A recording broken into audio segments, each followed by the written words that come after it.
कैसे हैं आप सब लोग। मैं राहुल राठौड़ स्वागत करता हूं आप सभी का हमारे YouTube चैनल पर।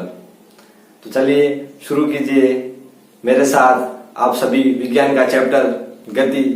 आप सभी ने पहले चैप्टर हमारे आसपास के पदार्थ जो भरत सर ने लिया था उसको बहुत प्यार दिया। अभी मैं आपके लिए लेकर आया हूं 9th क्लास की विज्ञान का 8वां चैप्टर गति। तो शुरू कीजिए मेरे साथ। देखिए कुछ पॉइंट है इस पार्ट में जिसके बारे में मैं आपको बताना चाहता हूं और यही पॉइंट इस पार्ट में मोस्ट है। यदि आप इसे समझते हैं तो ये पार्ट आपके लिए आसान बन जाएगा। देखिए गति, उससे पहले मैं बताना चाहूंगा विराम अवस्थाएं क्या होती है, गतिमान अवस्था क्या होती है, संदर्भ बिंदु, स्थिति परिवर्तन और गति ये होते क्या है। आपने अपने दैनिक जीवन में देखा होगा कुछ वस्तुएं विराम अवस्था में है, कुछ गतिमान अवस्था में है। विराम अवस्था होती क्या है? विराम अवस्था से तात्पर्य वस्तु की स्थिति में परिवर्तन नहीं हो, मतलब वस्तु जैसे है वैसे ही पड़ी रहे, उनकी स्थिति ज्यों की त्यों बनी रहे। जैसे मेरे हाथ में ये पड़ा है, यदि ये रखा हुआ ऐसे कैसे रहेगा तो ये विराम अवस्था में, इसकी स्थिति में परिवर्तन नहीं है। अर्थात विराम अवस्था क्या होती है? किसी वस्तु की स्थिति वही की वही बनी रहे, ज्यों की त्यों बनी रहे, तो वस्तु विराम अवस्था में।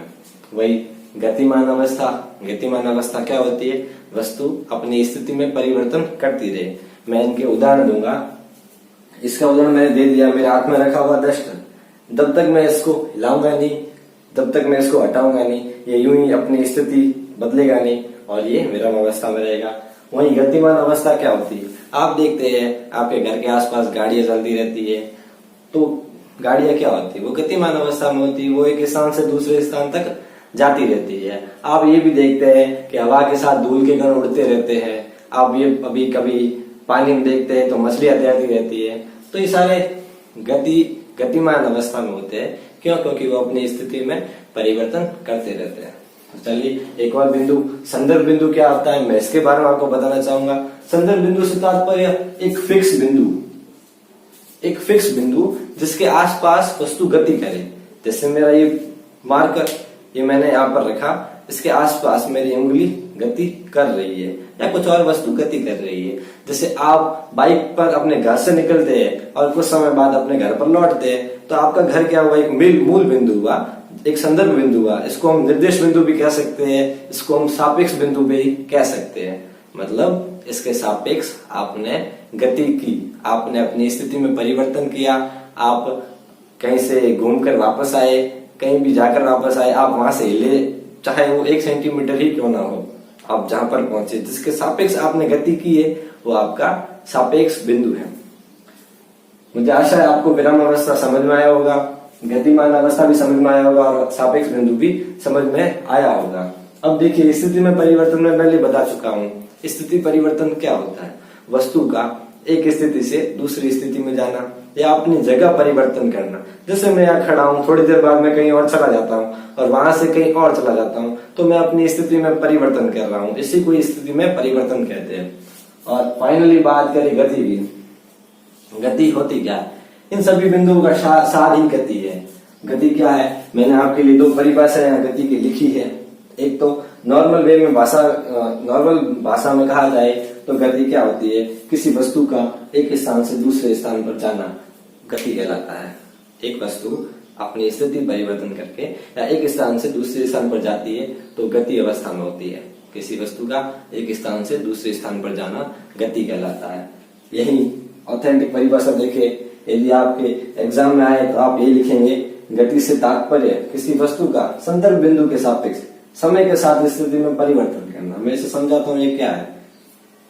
गति से आपका तात्पर्य क्या है? कोई वस्तु है, वो संदर्भ बिंदु मैंने कहा, अभी बताया आपको, संदर्भ बिंदु या मूल बिंदु, उसके सापेक्ष समय के साथ स्थिति में परिवर्तन गति कहलाता है। आपने देख लिया आप अपना घर ही मान लीजिए, उसको आप मूल बिंदु मान लीजिए, उसको आप संदर्भ बिंदु मान लीजिए। यदि आप बाजार घूमकर आते हैं, समय के सापेक्ष, समय के अकॉर्डिंग आप जाते हैं और आते हैं, तो आपकी गति ही कहलाएगी। मैंने ये बताया समय के साथ स्थिति में परिवर्तन। कुछ समय भी तो लगा है आपको, समय के साथ साथ स्थिति में परिवर्तन हुआ। आप 1 मिनट में थोड़ी दूरी चले, आप 2 मिनट में और ज्यादा दूरी चले, फिर घूमकर वापस अपने घर आए, तो घर ही आपका सापेक्ष बिंदु था, उसके सापेक्ष उसी बिंदु के सापेक्ष आपने अपनी स्थिति में परिवर्तन किया, तो यही गति कहलाती है। और गति के प्रकार ये बताता हूं मैं आपको। उससे पहले मैं आपको एक पॉइंट बताता हूं। ये पॉइंट आपकी किताब के गति चैप्टर के पहले पृष्ठ पर ये पॉइंट वहां पर अंकित है। इसको मैं समझाऊंगा, अच्छे से समझाऊंगा ये चीज क्या है। उससे पहले मैं वापस बताऊंगा आपको। विराम अवस्था, गतिमान अवस्था, संदर्भ बिंदु, स्थिति, परिवर्तन और गति मैं आपको समझा चुका हूं। और यदि किसी को समझ में नहीं आया हो तो आप मेरे वीडियो को वापस देखिए, तो आपको जरूर समझ में आएगा। इस लाइन को पढ़ते ही आपको क्या बताना चाह रही है कि किसी व्यक्ति के लिए एक वस्तु गतिशील प्रतीत हो सकती है जबकि दूसरे के लिए स्थिर। ये चीज क्या है? सवाल कैसे बन सकता है? देखिए, ये वापस पढ़िए इसको। किसी व्यक्ति के लिए एक वस्तु गतिशील प्रतीत हो सकती है जबकि दूसरे के लिए स्थिर। इस लाइन को मैं एक उदाहरण के द्वारा समझाना चाहता हूँ। एक उदाहरण, नॉर्मल उदाहरण, कहीं आप बाहर यात्रा के लिए जाते हैं तो बस के द्वारा या ट्रेन के द्वारा आप जाते हैं। जब आप यात्रा पर कहीं दूर जाते हैं तब आपने देखा होगा कि बस के बाहर या फिर ट्रेन के बाहर जो पेड़ पौधे पड़े रहते हैं वो गतिशील अवस्था में दिखते हैं, वो गति करते हैं। आपको ऐसा लग रहा है कि आप इस दिशा में जा रहे हैं तो वो हमारे पीछे पीछे दूसरी दिशा में जा रहे हैं। ये क्यों होता है? ये गति के कारण होता है। इस पॉइंट को, यही उदाहरण इस पॉइंट को समझाएगा। ये कैसे समझाता है? फिर से मैं इस पॉइंट को रिपीट करता हूँ। किसी व्यक्ति के लिए एक वस्तु गतिशील प्रतीत होती है। वो किसके लिए गतिशील प्रतीत होती है मैं बताता हूँ। जो व्यक्ति ट्रेन या बस के अंदर होता है वो पाता है कि वो पेड़ पौधे उसको पीछे छोड़ते हुए जा रहे हैं, जबकि दूसरा व्यक्ति उसी खेत में खड़ा होता है तब वो पाता है कि वह पेड़ पौधे स्थिर है। आपको समझ में आया होगा। किसी व्यक्ति के लिए एक वस्तु गतिशील प्रतीत होती है। किस व्यक्ति के लिए? उस व्यक्ति के लिए जो व्यक्ति बस में बैठा था उसके लिए वो पेड़ पौधे गतिशील थे, जबकि दूसरे के लिए स्थिर थे। दूसरा कौन था? दूसरा वो था जो उस खेत में खड़ा था और उसके लिए वो पेड़ पौधे स्थिर थे। ऐसे कई उदाहरण आपको देखने को मिल सकते हैं। तो मैं नेक्स्ट टॉपिक पर बढ़ता हूँ। वो क्या है? हमारे गति के प्रकार। आपको गति समझ में आई होगी। गति क्या होती है, विराम अवस्था क्या होती है, गतिमान अवस्था क्या होती है, संदर्भ बिंदु क्या होते हैं, स्थिति में परिवर्तन क्या होता है, इन्हीं का मिला जुला रूप क्या है? गति। गति इन्हीं से ही बनती है। अब बात करता हूँ गति के प्रकार। गति कितने प्रकार की होती है? गति एक जटिल प्रक्रिया होती है जिसके बहुत से प्रकार होते हैं। पहला प्रकार है सरल गति, जिसे हम सरल रेखीय गति भी कहते हैं। इससे तात्पर्य है कि एक सीधी रेखा में गति करना सरल रेखीय गति कहलाता है। और दूसरी क्या है? कंपन। कंपन क्या होता है? जब हम देखते हैं किसी तालाब में हम पानी की स्थिर अवस्था में उसमें हम पत्थर डालते हैं तब वो हिलता है, उसकी तरंगे निकलती है, वो क्या है? कंपन अवस्था में है। कंपन अवस्था है, वो कंपन गति है उसकी। आप एक और उदाहरण आप घरेलू जीवन में ले सकते हैं। पानी से भरा गिलास लीजिए और चम्मच से उसको मारिए, तब पानी कंपन करेगा और आपको ध्वनि भी सुनाई देगी। नेक्स्ट बताता हूँ इसका प्रकार, वृत्ताकार प्रकार। वृत्ताकार गति क्या होती है? जब सूर्य के चारों ओर पृथ्वी घूमती है तब वो वृत्ताकार गति होती है। आप एक रस्सी पर पत्थर को बांध दिए और उसे घुमाइए, और घुमाया भी होगा आपने, ये वृत्ताकार गति है। एक आपने देखा होगा घड़ी के अंदर सुई घूमती है, सेकंड की, मिनट की, यह भी वृत्ताकार गति करती है। चौथा प्रकार घूर्णन गति। पृथ्वी अपने अक्ष पर घूमती है जिसकी वजह से दिन रात बनते हैं, ये घूर्णन गति है।